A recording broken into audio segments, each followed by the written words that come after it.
Assalamualaikum warahmatullahi wabarakatuh. Selamat pagi semuanya. Perkenalkan, kami dari kelompok 5 mata kuliah sosial linguistik ingin mempresentasikan materi kami yang berjudul Masalah dan Perencanaan Bahasa. Bersama saya Alfani Dwi dan teman-teman saya Bariroh, Dea Fitriani, Devina Syahrani, dan Rifda Afifah.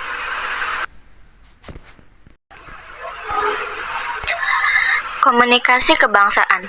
Negara-negara multilingual dan bilingualisme biasanya memiliki masalah yang sama pada kebahasaannya, yaitu komunikasi. Dikarenakan negara tersebut memiliki ragam bahasa yang berbeda di tiap daerahnya. Untuk dapat menjalin komunikasi antar bangsa di suatu negara yang multilingual tersebut, harus ada satu bahasa yang bisa dikuasai dan dijadikan bahasa resmi negara. Maka itu, Cher dan Agustina tahun 95 berpendapat bahwa untuk menjamin kelangsungan komunikasi kebangsaan, perlu dilakukan suatu perencanaan bahasa atau language planning yang harus dimulai dengan kebijaksanaan bahasa atau language policy. Adanya kebijakan bahasa agar pemilihan atau penentuan bahasa tertentu sebagai alat komunikasi tidak menimbulkan gejolak politik yang dikhawatirkan dapat menggoyah kehidupan bangsa di negara tersebut. Selanjutnya akan dibacakan oleh teman saya.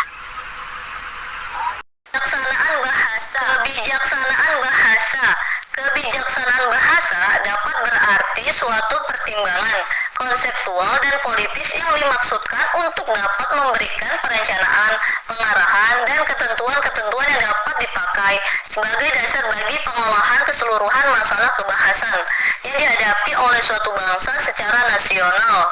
Lihat Halim 1976. Kebijaksanaan bahasa itu merupakan suatu pegangan yang bersifat nasional untuk kemudian membuat perencanaan bagaimana cara membina dan mengembangkan satu bahasa sebagai alat komunikasi verbal yang dapat digunakan secara tepat di seluruh negara dan dapat diterima oleh segenap warga yang secara lingual, etnis, dan kultur berbeda. Tujuan kebijaksanaan bahasa. Pertama, terjalinnya komunikasi kenegaraan dengan baik. Kedua, terjalinnya komunikasi intrabangsa dengan baik. Ketiga, tidak terjadinya gejolak sosial yang mengganggu stabilitas bangsa. Keempat, tidak terjadinya gejolak emosional yang mengganggu stabilitas bangsa. Keragaman bahasa. Setelah melihat kebijaksanaan bahasa tadi, Indonesia sebagai salah satu negara multilingual yang memiliki masalah kebahasaan juga memiliki banyak ragam bahasanya. Ragam bahasa Indonesia terbagi menjadi ragam lisan dan tulisan, dan ragam baku dan tidak baku. Ragam tulis dan lisan. Ragam lisan. Adanya lawan bicara atau orang kedua di depan pembicara. Ragam tulis. Tidak menghendaki adanya lawan bicara. Ragam baku dan tidak baku. Baku, ragam yang dijadikan tolak ukur sebagai ragam yang baik dan benar. Tidak baku, ragam yang tidak dilembagakan dan ciri-ciri yang menyimpang dari norma baku. Perencanaan bahasa. Perencanaan bahasa merupakan kegiatan yang harus dilakukan sesudah melakukan kebijakan bahasa karena adanya penanganan dan pengolahan masalah-masalah kebahasaan dalam negara multilingual, multirasial, dan multikultural. Perencanaan bahasa disusun berdasarkan ketentuan-ketentuan yang telah digariskan dalam kebijaksanaan bahasa. Tetapi sebelumnya, perlu diketahui ada pula pakar yang memasukkan kebijakan bahasa itu sebagai satu tahap dalam perencanaan bahasa. Lihat Neustupny pada tahun 1970, Gorman pada tahun 1973, dan Garvin pada tahun 1973. Pelaku perencanaan bahasa. Lembaga kebahasaan terdiri dari Eropa, Asia, Indonesia. Eropa, Accademia della Crusca pada tahun 1852,